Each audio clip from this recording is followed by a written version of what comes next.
NBA 2K23 is out, and lo and behold, the makers of NBA 2K have Devin Booker with the 12th highest rating in the game at a 91. Is Devin Booker the 12th best player in the NBA, or is this just a bump because he is on the cover of the game? We'll get into all of it and more on today's episode of Locked On Suns.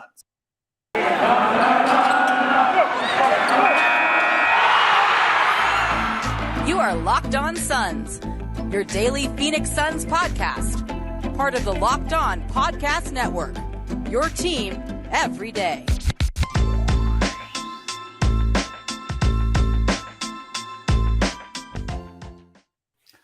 We are back. This is Locked On Phoenix Suns. We are part of the Locked On Podcast Network, and I'm your host, Brendon Kleen, a credentialed media member covering the Suns for the past 5 seasons and a writer at Suns.com and Dime Magazine. Thank you for making Locked On Suns your first listen today and every day.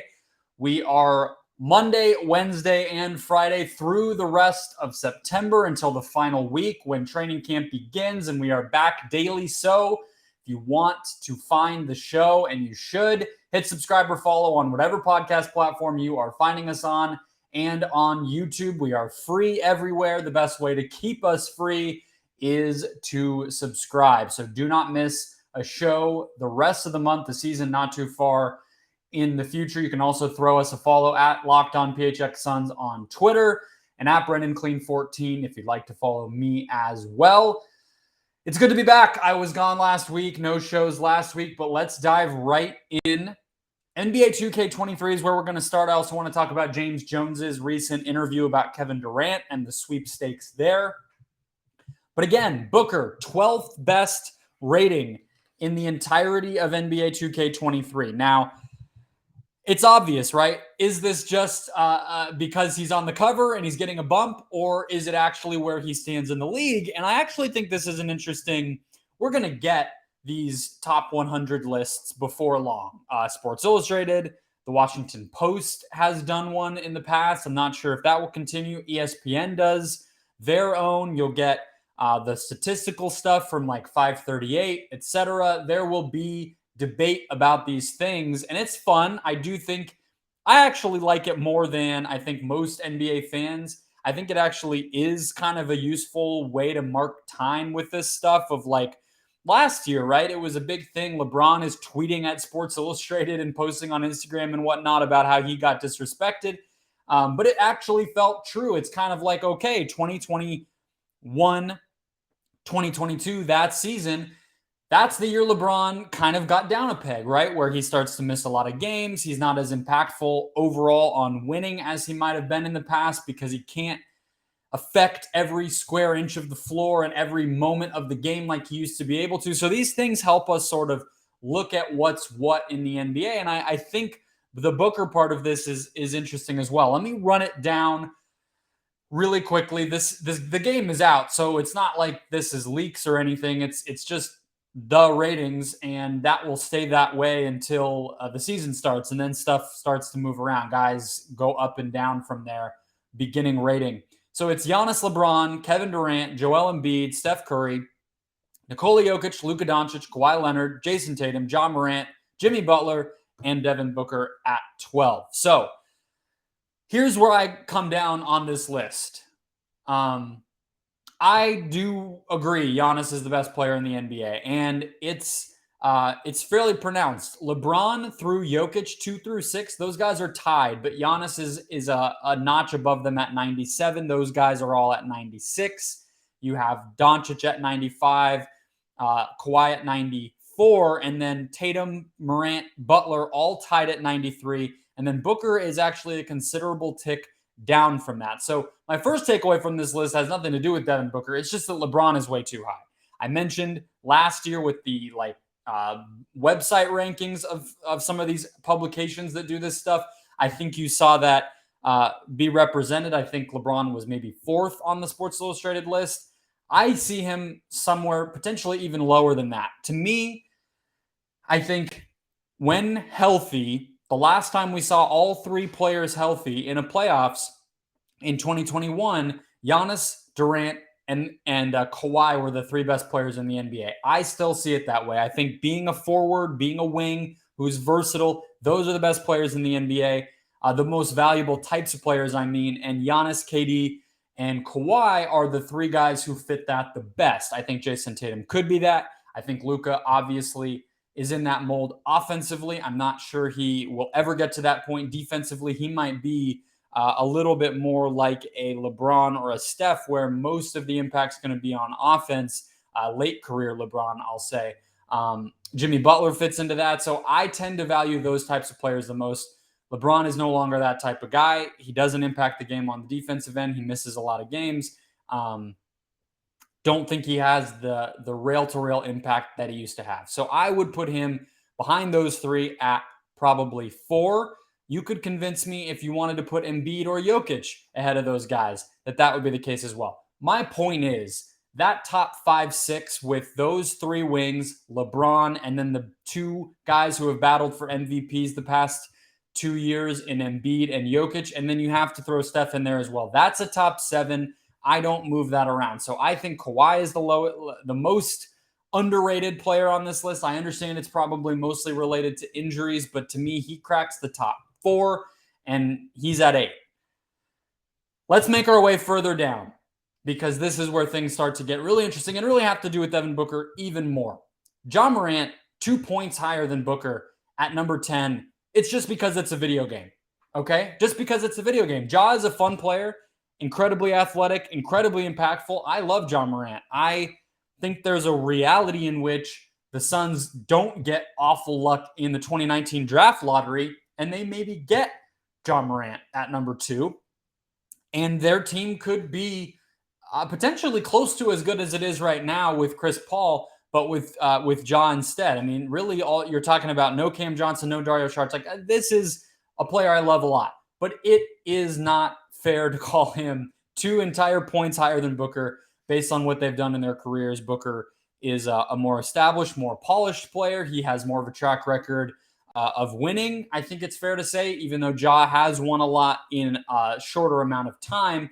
Booker has made the finals. Booker has been on a 64-win team. Booker has been a key part of driving the success of those teams. We all know Ja last year, the team was really good without him, which I don't hold against him too much, but it does matter. And also, a lot of these ratings, you're seeing guys get knocked for injury concerns. Kawhi, AD, etc. Why is Ja not getting that same level of concern? He's missed time in every season. He's an injury risk with the way he plays, etc. So I think Book is definitively a better basketball player on a real NBA court than Ja Morant. I don't know why the makers of the game put him so much higher. Actually, I do know. It's exactly the sentence I just said, which is the makers of a game, a video game. That's why Morant is higher. I think that's the obvious one there. And then here's the other part of this. To be fair and not just be the Devin Booker praise, the worship singer right here, okay? I think that when healthy, Anthony Davis, Damian Lillard, and Paul George are all better than Booker as well. I don't know enough about the way that injuries get factored in with this stuff to really come down on them too hard, because I do feel like you're seeing some of the injury concerns play a role here, right? Where, like I said, Kawhi at 8, that doesn't necessarily feel representative of his overall talent. It's just a little bit of doubt of, okay, well, he's been missing time, right? What's he going to look like? I think Jimmy Butler is the same way. If you're just talking about the Jimmy Butler who's been in the playoffs the past couple of years, you probably put him higher than 11, but you understand there's injuries, right? So I don't know, but I do feel like Davis, Lillard, and Paul George at their best, I value them more highly than Book, because I think players who can do it on both ends, who can get the job done as shot creators as well as defenders, that's the most important type of player you can have. And AD and Paul George are both that. And then I think Lillard, look, he's a negative defender, but I also feel like at his absolute peak, he is the closest thing to Steph Curry in this league. He does what Book does better than Book does it, right? I mean, he is a bona fide offensive engine, and I would rather have him at his peak than Booker at his peak. Maybe that's unfair. Maybe that's ridiculous. Maybe I'm a little late on the Lillard thing and he's going to fall off and I'm going to look ridiculous for saying that. But I think if we're just saying right now in training camp, before we know what injuries will look like, team situation, anything, I feel like I would rather have Damian Lillard right now. The point being with all of this, Booker's firmly a top 20 player. Look, he's at 12 on this list, but I can't make any argument for getting him lower than probably 15. Maybe people feel differently who don't watch him night in and night out the way that you listening, and obviously I do. 12 doesn't feel unrealistic, right? Like, I could make the case for Anthony Davis. I could make the case for Lillard or George or even James Harden, who's just a little bit behind him, I think, at 16. Some people might say Trae Young, who's at 15, should be above Booker. I think there's arguments for all of that, but it's not ridiculous to put him at 12. That is such a far cry from these summers where we would see these rankings and we would all just go crazy getting mad that Booker was at 25, 35, whatever it was, and it was always that he wasn't a winner. Now you can't do that, and he has the statistical rap sheet to basically go up against anybody else. I think the last point here is getting to debate all of this, whether Booker's getting a little bit of a 2K bump from being on the cover, being the centerpiece of the game, being in the social media stuff, the pictures, the getting to customize it. The feel of the game is very much based on the desert and his aesthetic as a person.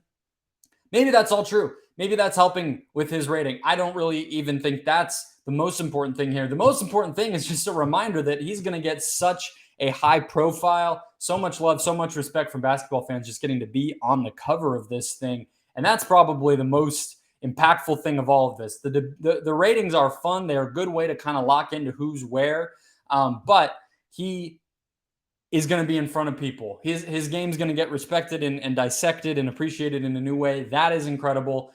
Another player who we've been dissecting and appreciating all summer long is Kevin Durant. James Jones, the Suns general manager, gave an interview on the record talking about the sweepstakes, the pursuit, or maybe a little bit less of that than all of us actually thought with Dwayne Rankin at the Arizona Republic. I'll give you my takeaways from that interview next. First up, though, guys, today's show brought to you by BetOnline, your number one source for pro and college football betting needs and info all season long. Find the latest football developments, game matchups, news, and podcasts, including this year's opening month of games. I'm looking no Cardinals odds for week 2, although you guys might roll over and just turn into a puddle if I brought that up right now. I did not have to watch that. I was on a plane. I am very, very thankful. But Monday Night Football tonight, Broncos, Seahawks. The Broncos are 6.5-point favorites at home. Maybe you feel like the Seahawks defense brings it against Russell Wilson. I do not know what happens, but I think that game is in Seattle, and the Broncos are favorites on the road. We'll see. I think that's a very fun game to bet on. I always love to have a little bit more stakes when there's a wide variety of outcomes. BetOnline is a place to do it. You can get the info, you can see what those outcomes might be, and you can put some money down on it. Head to the website today, guys, or use your mobile device to learn more about the latest trends and action. BetOnline, where the game starts. All right, coming back here, James Jones gave an interview to the Arizona Republic, just addressing the Kevin Durant stuff head on. And Kevin Durant, we talked about a lot of guys in the last segment. We're going to talk about KD. We talked about Devin Booker. Who is the most valuable NBA player this season? Locked On and BetOnline present the NBA Top 50 Most Valuable Players starting on September 19th. Find it on the Locked On NBA YouTube or podcast feed, wherever you get your shows. And that'll be a very, very fun series, breaking down a lot of what I talked about in that last segment, as well as the man of the hour still in the NBA, I think it's fair to say.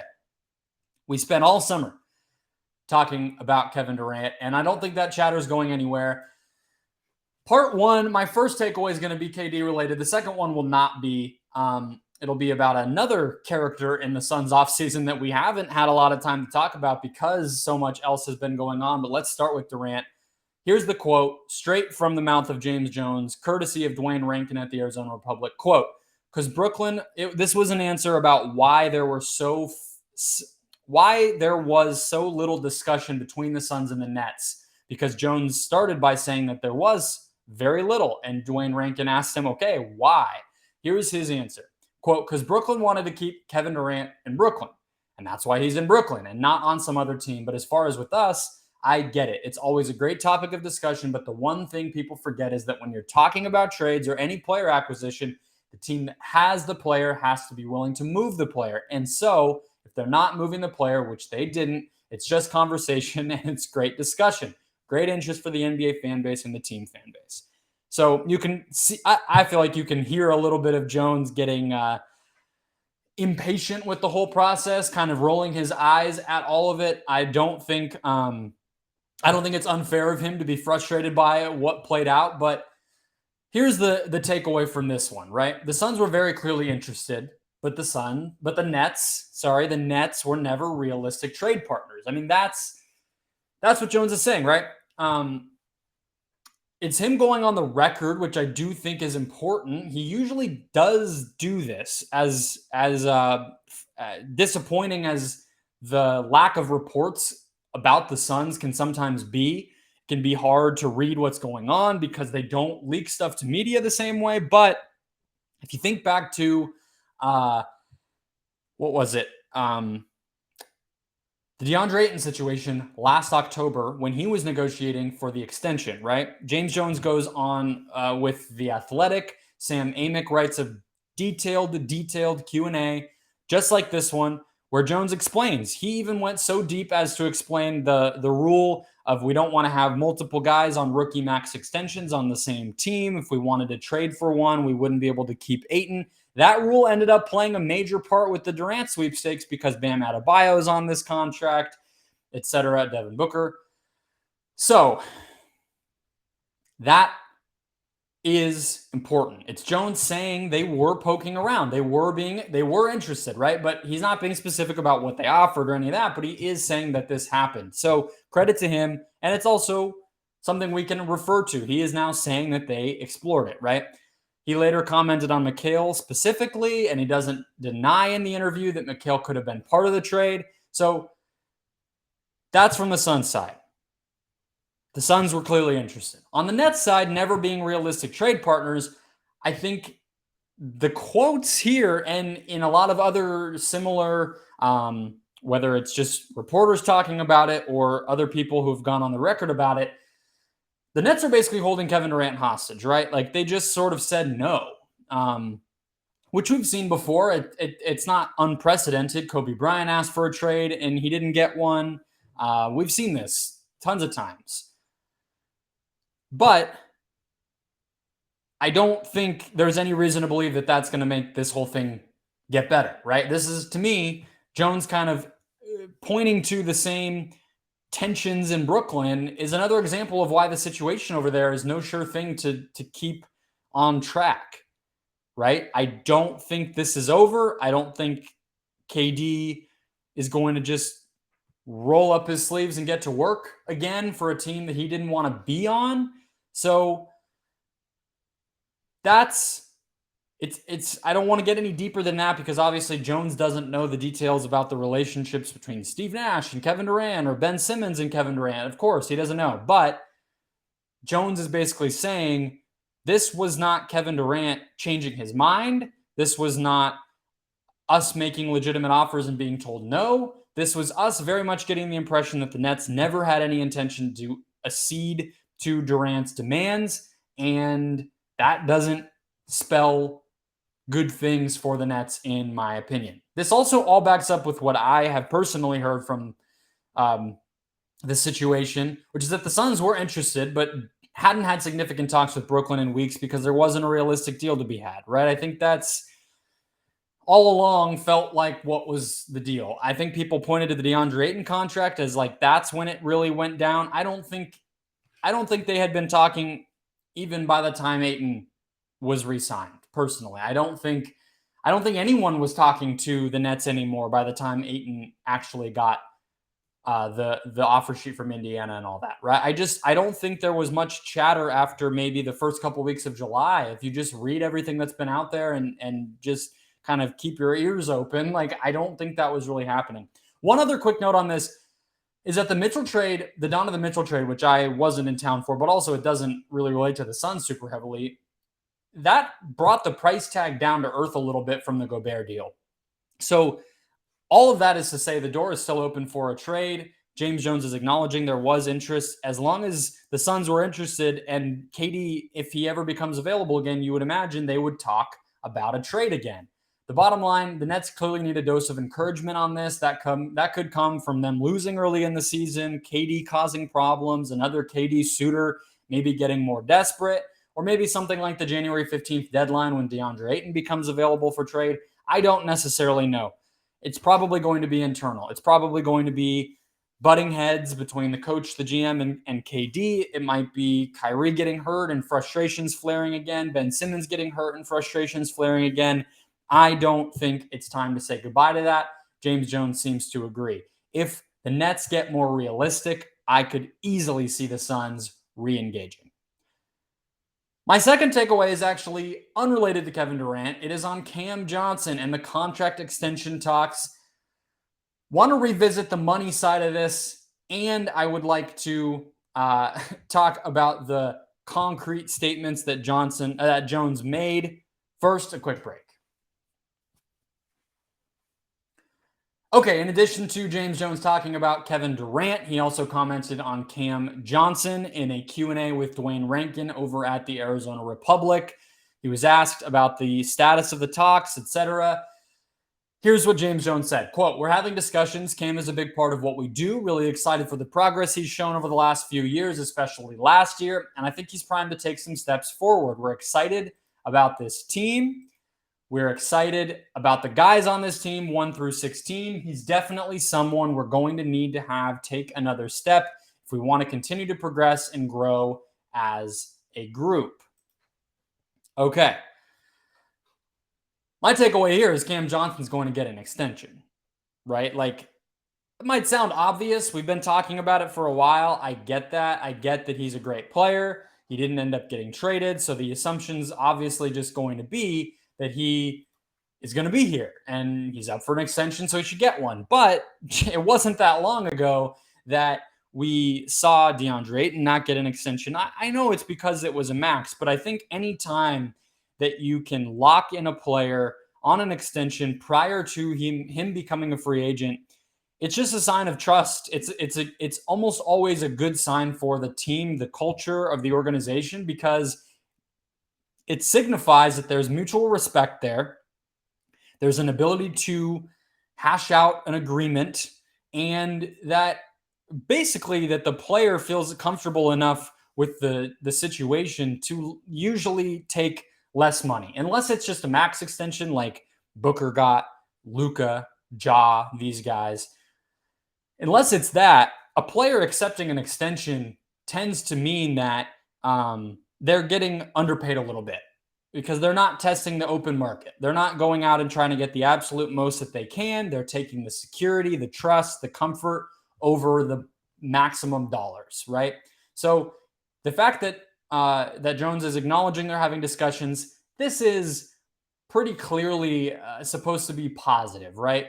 Definitely someone we're going to need to have take another step if we want to continue to progress and grow as a group. So it's like sort of a not a challenge to Cam, but at least sort of like a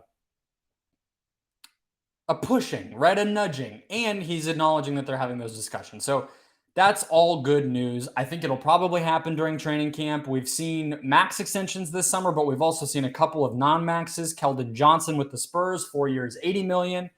Of course, a couple of weeks ago, you had RJ Barrett, 4 years, $120 million. Earlier in the summer, before a lot of those had happened, Jake Fisher reported that he was expecting $15 million plus per year for Cam Johnson, compared it to Joe Harris, Davis Bertans, Duncan Robinson. Those are the comparison points that I've always used as well. My guess still is that it's somewhere between $18 million and Mikal Bridges' $22.5 million. I still don't think Cam gets a bigger contract than Mikal's, but I do think it's going to be more than some of these other players, because I think he's better than them. He's better than Davis Bertans. I think he's better than Duncan Robinson, although Robinson got overpaid. The bottom line here to me, it's just a reminder, not doing the Kevin Durant trade allows the Suns to stay flexible and keep moving forward with good players on good contracts. I talked about the trust, the mutual understanding. We might see Cam as an underpay. We saw Mikal Bridges as an underpay, right, when he got his deal. OG Anunoby, another one who felt like, wow, that's all he got. But again, that's what happens with extensions.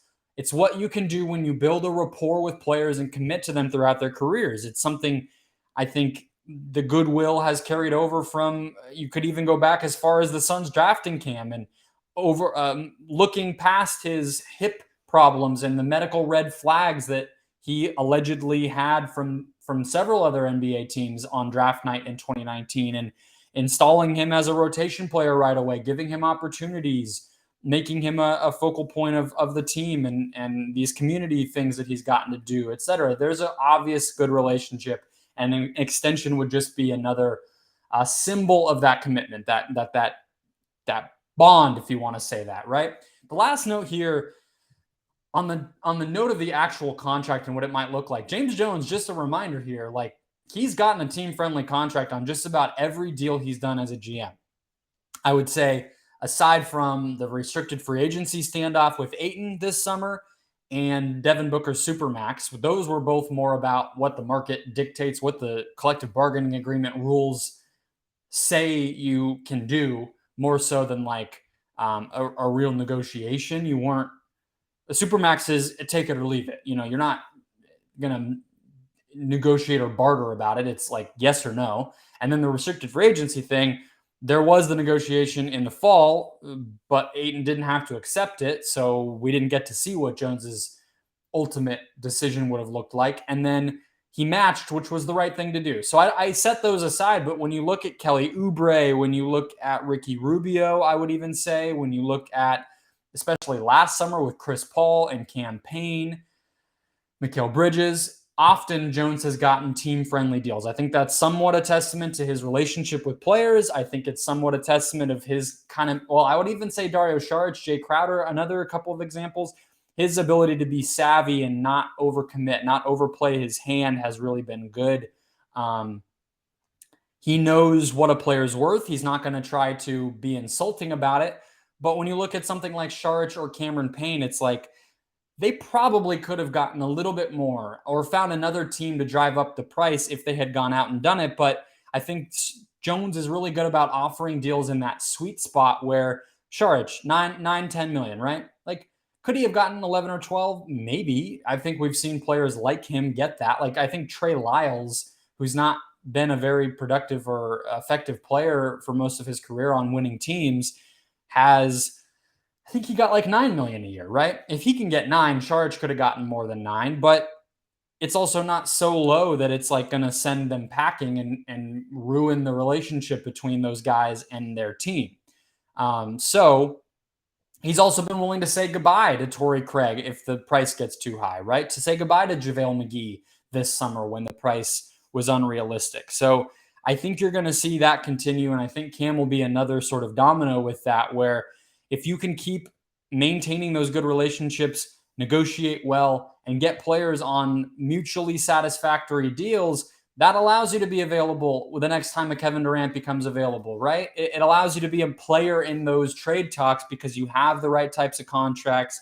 You have tradable deals. You have players who are getting better. That's always going to be the best plan of action. Whether you're trading them or whether you're allowing them to develop, it kind of doesn't matter. There's really no difference. You don't trade them until you trade them, right? Like right now, the Suns are going into a season with a lot of fairly paid players who are going to continue to improve. But on January 15th, if the Nets suddenly get a wild hair up their butts and they're suddenly very interested in DeAndre Ayton, well, great. Let's go ahead and trade Kevin Durant for DeAndre Ayton and Cam Johnson and Dario Saric. And there you go. All of a sudden, those flexible deals and progressing, improving players, now they became trade chips. But 3 days before that, they were just promising assets, right? Promising developing talent, right? So that dual track is still very much in play. I think Jones always sort of speaks to that, maybe in not so many words, but if you read what he's talking about, that's always what it is. If we can be good, retain our good players, retain our young good players, that's always going to be the most flexible path for us. And we're always going to be able to stay competitive. That's what Toronto does. That's what San Antonio does. That's what Miami does. All the best franchises in the NBA do that. The Suns are on that path. Cam will be the next person to do it. That'll do it for today's show, guys. More to come throughout the week. We'll soon start year 2 of our 13 question series to preview this Suns season. That should be coming soon. More news likely, all of it. Hit subscribe, hit follow. Do not miss a show in your feed, and I will talk to you guys on Wednesday.